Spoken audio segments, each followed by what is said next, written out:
Next up, environmental benefits. Definitely, we can see a lot. The Paris Agreement, that's something that as a country and as a whole planet, we all have to stick to, agree, and try and hit those targets.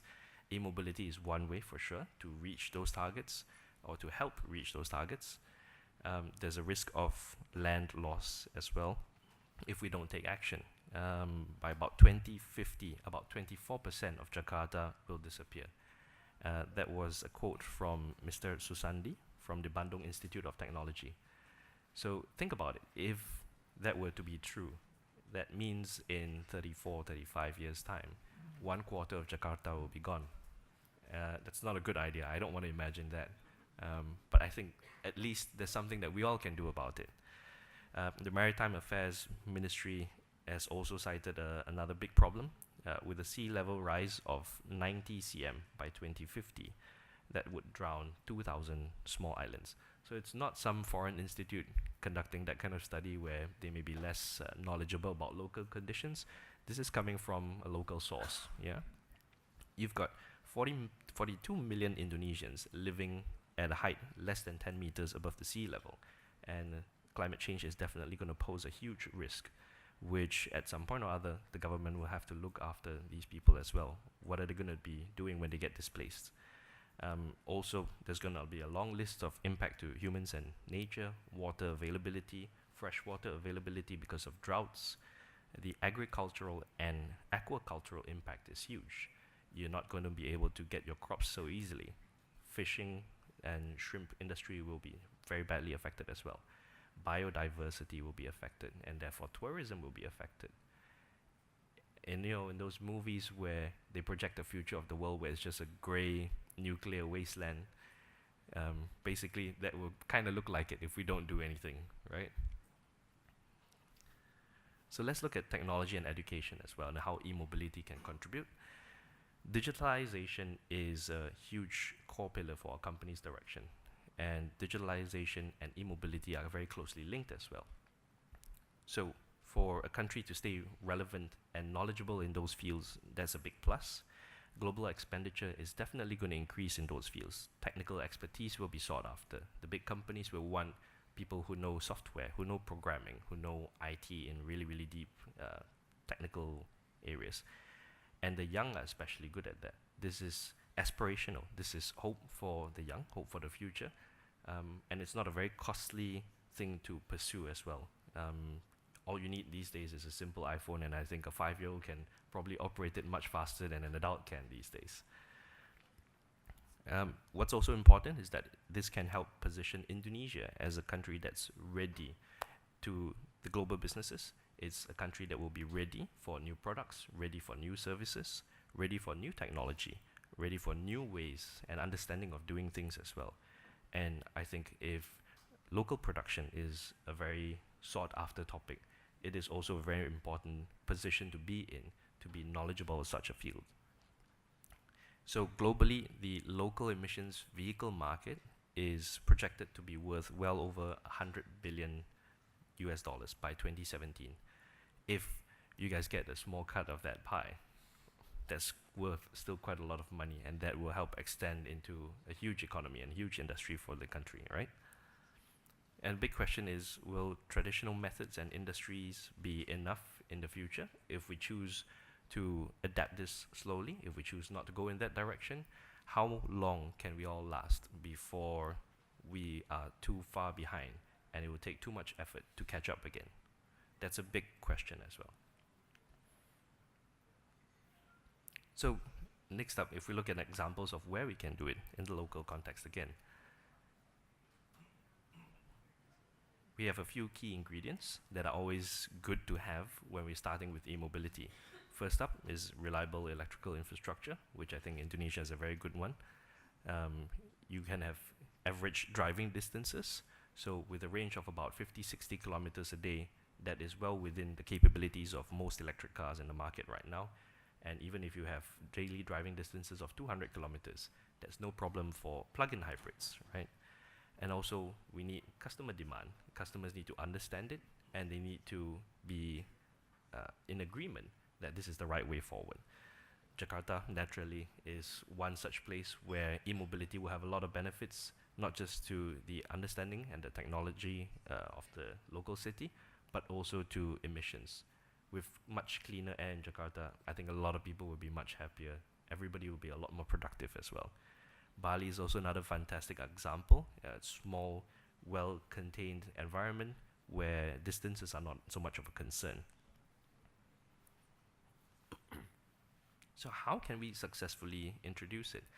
If we look again at the broad picture, there are two key areas which the country can play. The first one is to incentivize, and the next one is to enable. What do we mean by that? To incentivize, we've seen globally that financial incentives are a huge benefit for the take-up of e-mobility. I know it may sound like a car maker trying to ask for free tax or low tax, that kind of thing, which is always a controversial point. But the fact is, this may sound more sensitive because next to houses, cars are the next biggest ticket item that we will buy in our lives. And that's so it's really expensive for sure. But the fact is, the cost of not doing something like that, the cost of not progressing in a low emissions direction is huge. Somebody will have to pay for the damages of all the impact of that. So if their customers already willing to pay more or have a bit more inconvenience perhaps, as they may think, with having an electric car or e-mobility, these can be the guys who help push things forward. They may still have to pay more for the car at the end of the day, but globally what we've seen is that there needs to be financial incentives to really kickstart things in that direction. So maybe zero tax for zero emissions might be a good line as well that Indonesia can consider. Tax deductions for EV charging installations is another solution that some countries have employed. It will cost a bit of money, maybe a few $1,000s depending on the environment or the building. And the expenditure for installation of EV chargers can be tax deductible, for instance. And maybe even no registration number restrictions. I understand that there are certain numbers that can drive on certain days in Jakarta. Perhaps EVs and plug-in hybrids don't have to be restricted to that. And that also helps to solve this local emissions issue, right? Priority parking in the city and free charging in the city are two elements that Norway, which is a leading country when it comes to e-mobility sales, have implemented very successfully.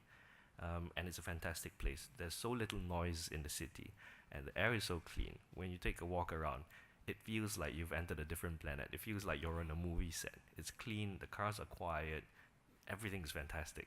It's like a dream, right? And maybe Jakarta can be that dream as well in the near future.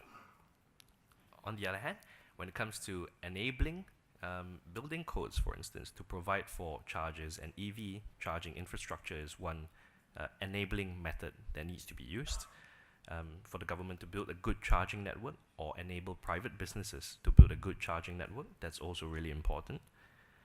Policies need to be adapted so that it's easier for low emissions vehicles to enter the market. So less restrictions, less punitive checks and test cycles and all that kind of thing. So the cars, after they meet certain global standards, can be imported easier. There also needs to be a standardized charging system so that people don't get confused. Right now, there are about 4 or 5 globally, and it'll be good from a really early stage if a clear standard is set also by the government, by the respective ministries, so that people don't get confused and don't install the wrong charging stations, for example. And also maybe a standardized way of assessing emissions is needed, so that every car maker is assessed fairly and equally. And we'll be very happy to work with the relevant government agencies to move in that direction as well. Next up, who should be involved? And this goes larger than what most people would imagine.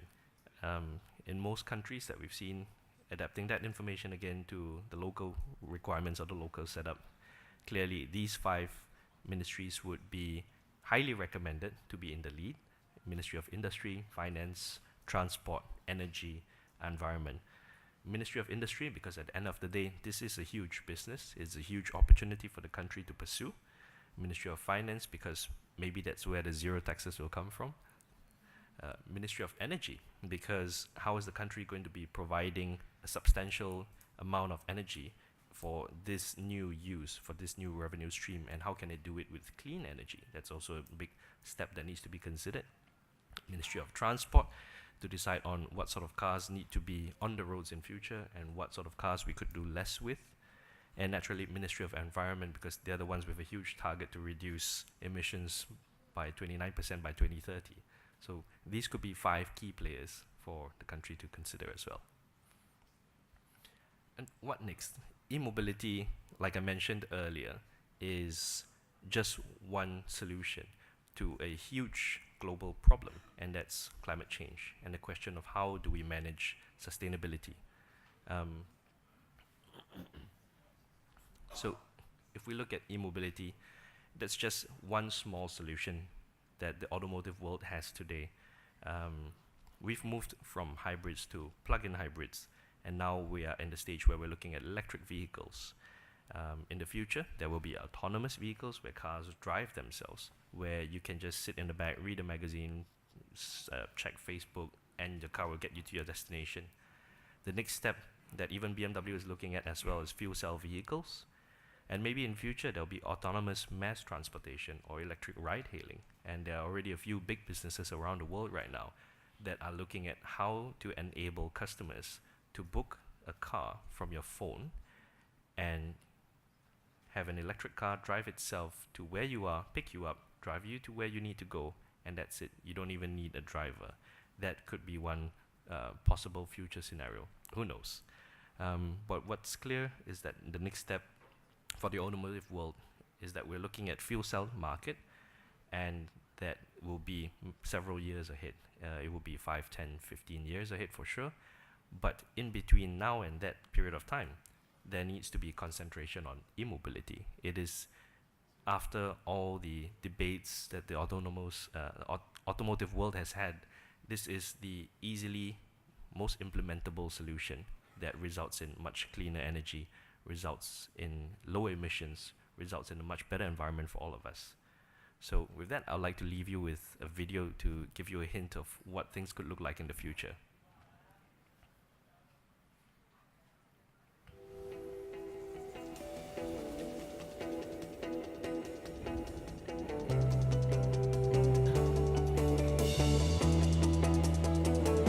Hey, BMW Connected. How's my day looking? Good morning, David. Your first meeting today will be at 9:30 downtown with Mr. Brannigan. Would you like to choose your driving options? Decker Canyon with the i8 will be a joyride this morning. Yes.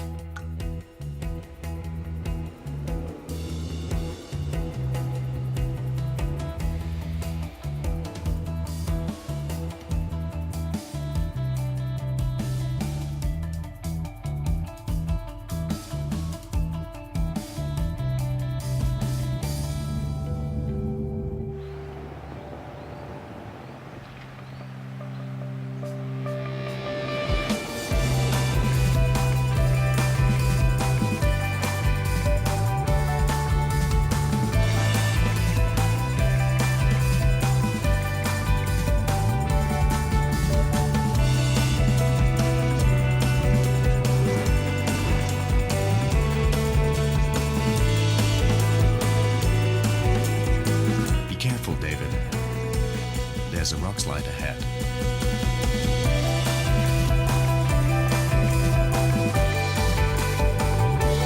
Wow, that was a joyride. Do you want to share it with BMW Connected? Yes. Anything new in my inbox? You have one new mail and one call from Caroline Lang.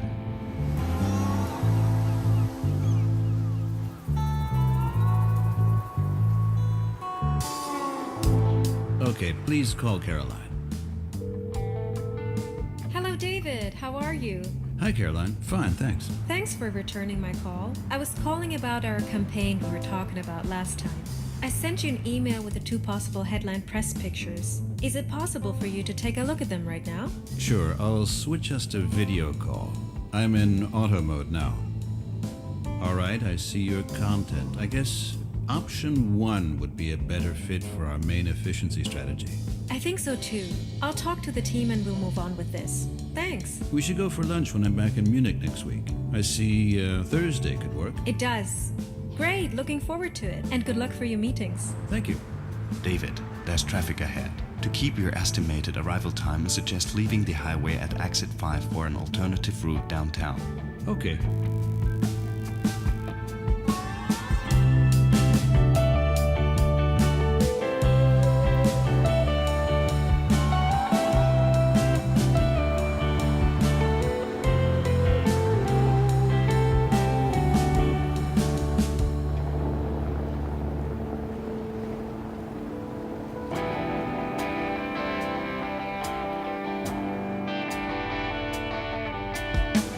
Thank you. See you later. I will be back here and pick you up at 11.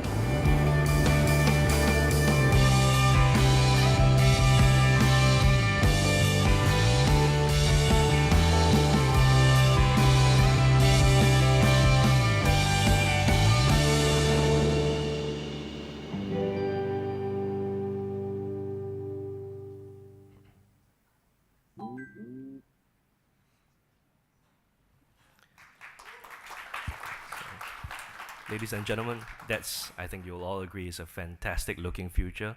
It's a fantastic future for Indonesia, and it's a future that BMW would love to help build as well. Thank you very much.